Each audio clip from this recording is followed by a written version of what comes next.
देश में यदि कोई हमारी प्रशंसा हमारे ऐश्वर्य को लेकर कर रहा है, प्रसन्न नहीं होना चाहिए।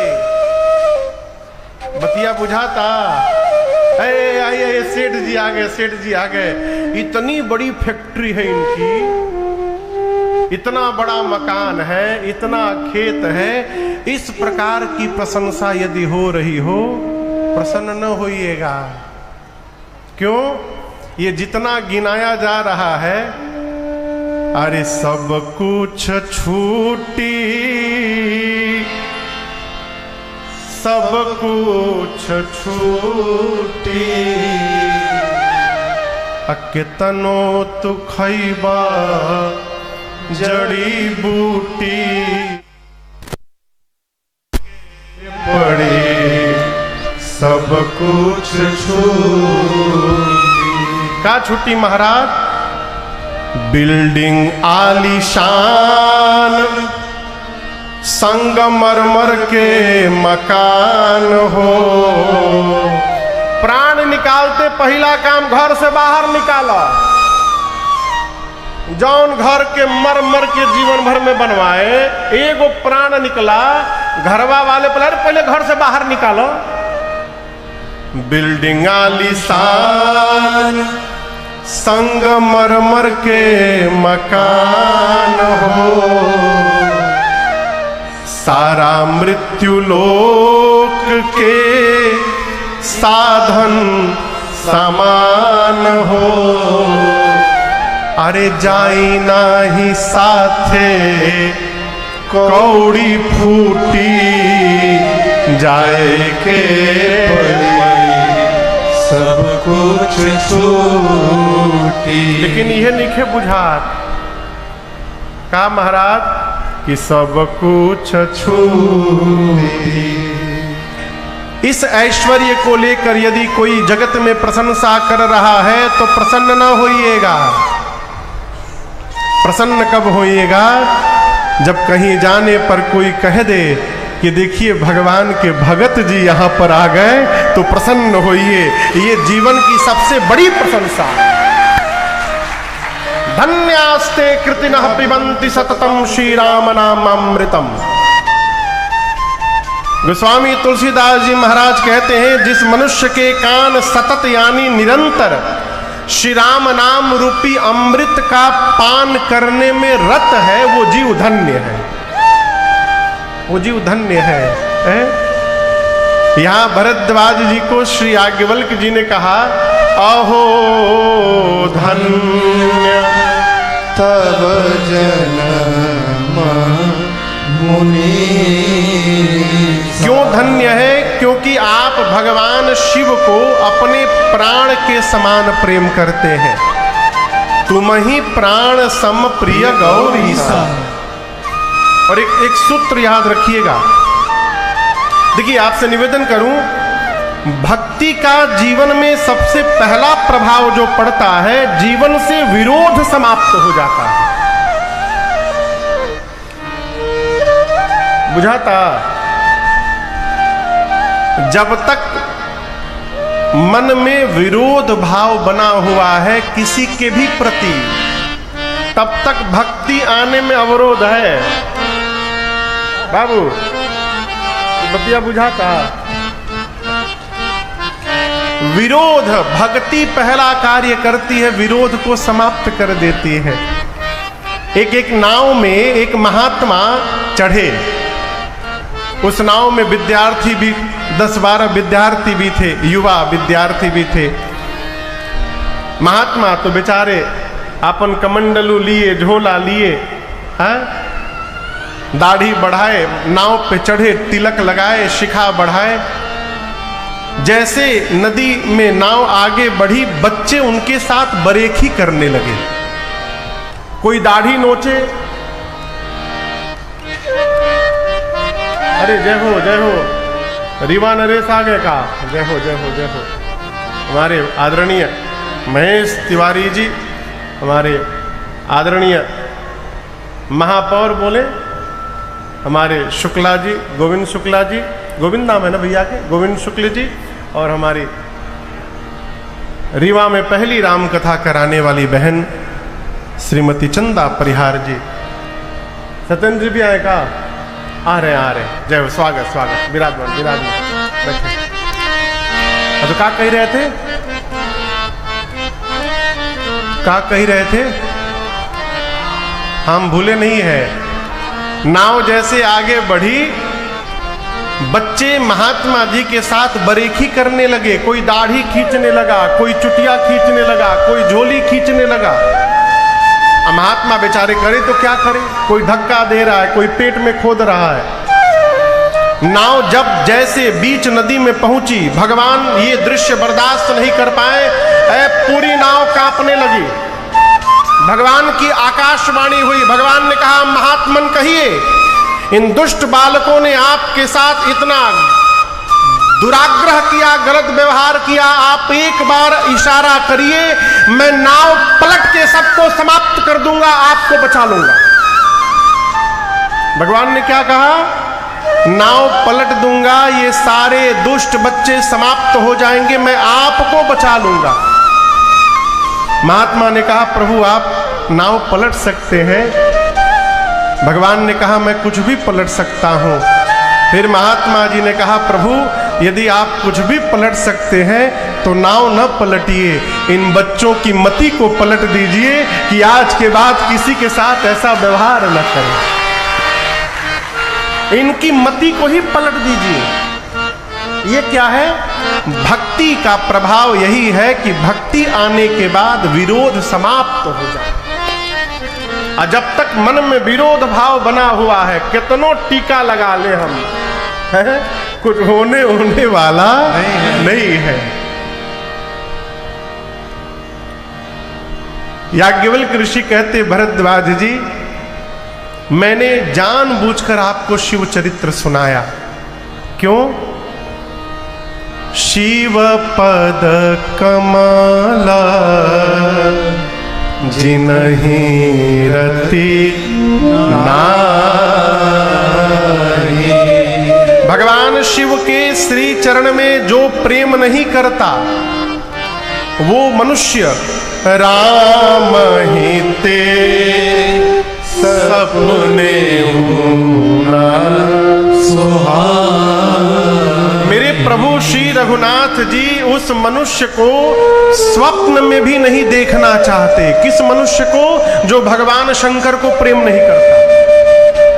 ये सिद्धांत कहता है कि राम जी की भक्ति प्राप्त करनी हो तो शिव जी के शरण में जाना पड़ेगा। बिना शिव शरणागत भय रघुनाथ जी की भक्ति प्राप्त होने वाली नहीं है। मैं जानना चाहता था कि आप राम कथा सुनने के अधिकारी हैं कि नहीं है। प्रथम ही मैं कही शिव चरित, बूझा मर्म तुम्हारा, सुच सेवक तुम राम के, रहित समस्त विकार। मैंने आपके भाव को समझा। मैं जाना तुम्हार गुण शीला। यहाँ एक बात निवेदन करूंगा, जो हमसे बड़े होते हैं वो बात बात में हमारे स्वभाव का आकलन कर लेते हैं, अलग से पूछने की आवश्यकता नहीं होती। भरद्वाज जी से याज्ञवल्क्य जी कहते हैं, मैं आपके गुण को और शीलता को जान गया। गुण क्या है? आप राम जी के पवित्र भक्त हैं। और शीलता क्या है? आपने पूछी राम कथा, मैंने सुनाया शिव चरित्र, उसके बाद भी आप शांत होकर के श्रवण करते रहे, ये आपकी शीलता है। और याद रखिएगा, शीलता ओढ़ी नहीं जा सकती। घर में कई गो न उदंड बच्चे होते हैं, आप में से किसी न किसी के घर में होंगे उदंड। तो उदंड बच्चों को जब माता पिता कहीं लेके जाते हैं दूसरे के घर में ना, तो जाने से पहले अपने घर में उनकी क्लास ली जाती है। अगर ओइजा जाके कौन तनिको चुदुर बुदुर कैलो, ऐसे बोलते हैं ना, तनिको ओइजा जाके बदमाशी कैले तो एकदम टूट जाई टंगड़ी तोरे मेरा। अब इतना उसको डराया जाता है, डरा धमका के ले जाते हैं। अब वो गया है, शरीर तो शांत रहेगा लेकिन भीतर बेचैनी है, वो मन एकदम बेचैन है। तो कब वो जहां रहेगा वहीं बेचैन रहेगा, कभी इसको छुएगा कभी उसको छुएगा। क्या पंडित जी, शांत बैठ नहीं सकता। ये क्या है? शीलता ओढ़ी नहीं जा सकती। शीलता कैसे प्राप्त होती है? शरीर भले शांत हो जाए, आँखियां शांत नहीं रहेगी, हो आँखियां घूमेगी ऐसे ऐसे।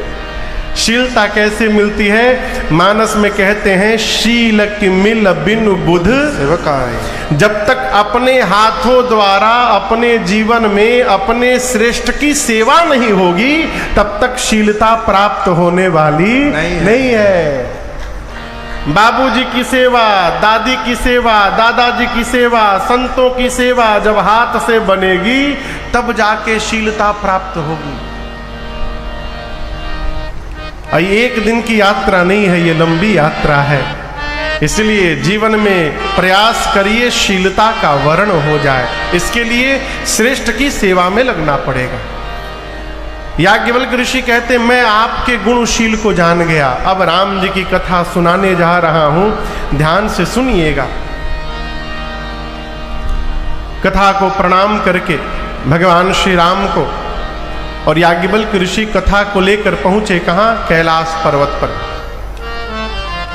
प्रारंभ में जिन चौपाइयों का हमने और आपने स्मरण किया, अभी कैलाश के दिव्य शिखर पर भगवान शंकर और मेरी मां भवानी जी का सदैव वास है। उस कैलाश पर एक विशाल बट का वृक्ष है, बट कहें तो बरगद। उसकी विशेषता बाबा कहते हैं नित नूतन सुंदर सब काला। वो वृक्ष सदैव नवीन बना रहता है। एक दिन भगवान शंकर गए, वृक्ष को देखे, आनंद की अनुभूति हुई और अपने हाथ से अपना बागंबर बिछाकर बाबा स्वयं उस पर बैठ गए। बैठे सहज शंभो कृपाला। कैसे बैठे? सहज होके बैठे। एक निवेदन करूं आपसे, जीवन में जितना अधिक हो सके सहज रहने का स्वभाव बनाया जाए। अष्टांग योग समझते हैं? योग में 8 सीढ़ी बताई गई है। पहला क्या है? बोलिए, जोर से बोलिए। यम। दूसरा नियम। तीसरा आसन। चौथा प्राणायाम। पांचवा प्रत्याहार। छठवा धारणा। सातवां ध्यान और आठवां समाधि। यम, नियम, आसन, प्राणायाम, प्रत्याहार, धारणा, ध्यान, समाधि, ये योग के 8 स्टेज हैं। ठीक ना? लेकिन महापुरुष कहते हैं उत्तमा सहजावृत्ति, मध्यमा ध्यान धारणा। यम से लेकर और समाधि तक व्यवहार में लाना ये मध्यम व्यवहार है। इससे भी श्रेष्ठ व्यवहार क्या है? जीवन में सहज अवस्था प्राप्त हो जाए। उत्तमा सहजावृत्ति, मध्यमा ध्यान धारणा। यदि जीवन में सहज अवस्था नहीं है तो यम, नियम, आसन, ध्यान, धारणा, समाधि का कोई मतलब होने वाला नहीं है। सहज हुआ जाए। सहज कैसे होंगे महाराज? तो सबसे पहले जहां है उसको स्वीकार किया जाए। महेश भैया, जहां है उसको स्वीकार किया जाए। मनुष्य के दुख का सबसे बड़ा कारण क्या है? बैठा है ओबरा में, यहां से संतुष्ट नहीं है, हम नागपुर काहे नहीं पहुंच जा रहे हैं, इसी में डिस्टर्ब है। अरे नागपुर जहिया पहुंचना होगा तहिया पहुंच जाओगे। आज ओबरा में हो, कम से कम आज तो प्रसन्न रहो। ये सहजावस्था है। अपने वर्तमान को स्वीकार कर लेना ये जीव को सहज अवस्था प्रदान करता है। लेकिन पूरा जीवन तो प्लानिंग में निकल गया हमारा है।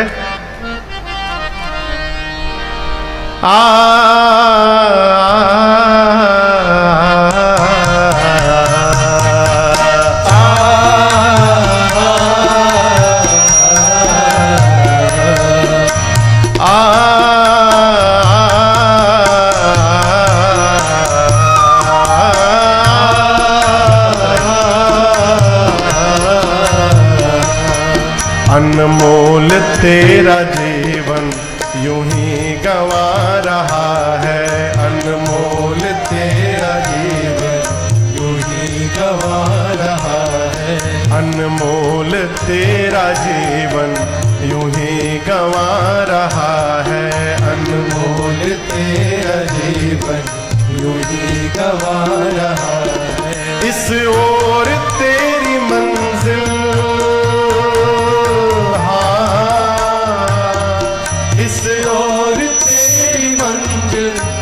और जा रहा है। अनमोल तेरा जीवन यूं ही गवा रहा है। अनमोल तेरा जीवन यूं ही गवा रहा है। इस ओर तेरी मंजिल इस ओर तेरी मंजिल इस ओर जा रहा है।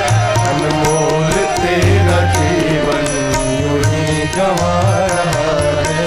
अनमोल तेरा जीवन यूं ही गवा रहा है।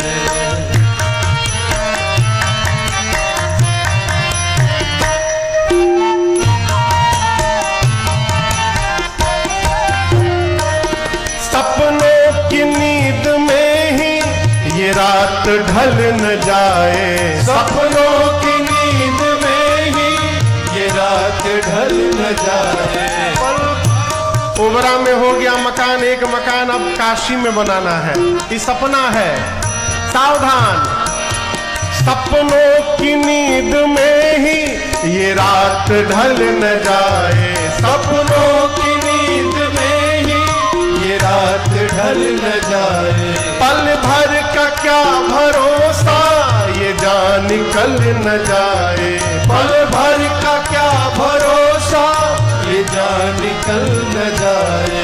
गिनती की है ये सांसें यूं ही लुटा रहा है।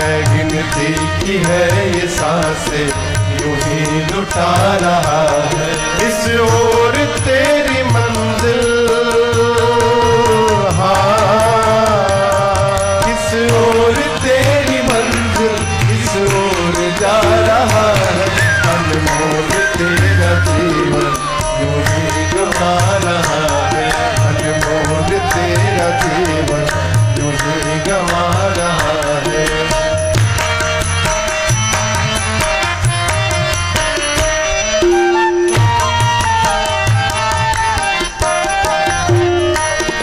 जाएगा जब यहाँ से कोई न साथ देगा।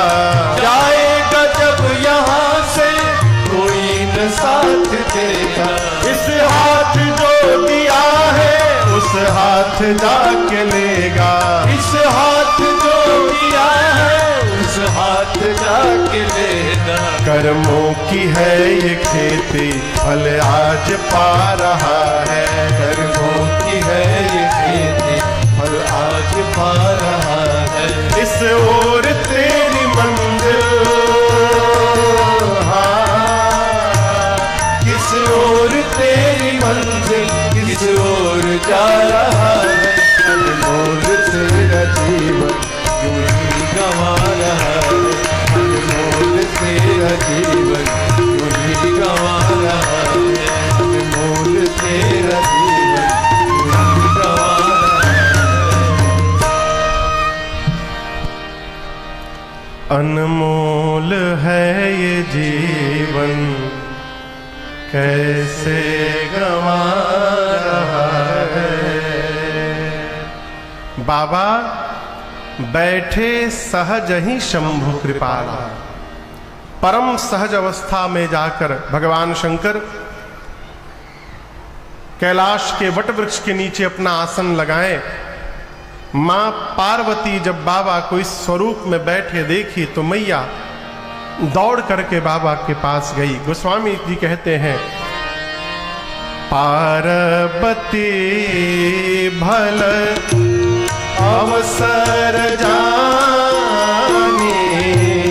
पार्वती भल अवसर